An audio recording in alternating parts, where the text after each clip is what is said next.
Lionel মেসির ইনজুরির গভীরতা জানতে তার চোট পাবার ঘটনাটা জানা জরুরি। চলছিল ইন্টার মায়ামি ফিলাডেলফিয়া ইউনিয়নের মধ্যকার ম্যাচের ৭০ মিনিটে একটি ফ্রি কিক নেবার সময় বাম উরুর পেছনের অংশে টান অনুভব করেন মেসি, যে জায়গাটি পরিচিত হ্যামস্ট্রিং নামে। এরপর অস্বস্তি বোধ করায় মেসি নিজেই তার বদলি মাঠে নামাতে বলেন। তবে স্বস্তির খবর হলো, চোট পাওয়ার পর মেসি অনেকটা স্বাভাবিকভাবেই মাঠ ছেড়েছেন। খুঁড়িয়ে খুঁড়িয়ে নয়, স্বাভাবিক গতিতেই ড্রেসিং রুমে হেঁটে ঢুকতে দেখা যায় লিওকে।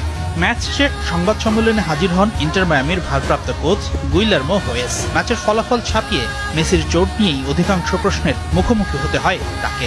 গুইলার্মো জানিয়েছেন মেসির চোটের সবশেষ আপডেট। আমার জানা মতে এখনো আমাদের কাছে এই বিষয়ে কোনো রিপোর্ট নেই। শীঘ্রই আমরা ইনজুরির গভীরতা জানতে এমআরআই পরীক্ষা করব। তবে আমার প্রাথমিক ধারণা চোট গুরুতর নয়, ও আসলে ক্লান্ত ছিল। এটা ক্লান্তিজনিত পেশির টান।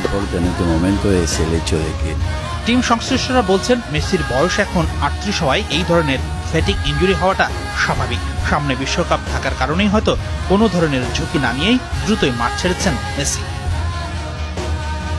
আগামী ১ জুন কোচ লিওনেল স্কালোনি আর্জেন্টিনার চূড়ান্ত স্কোয়াড ঘোষণা করবেন বলছে গণমাধ্যম।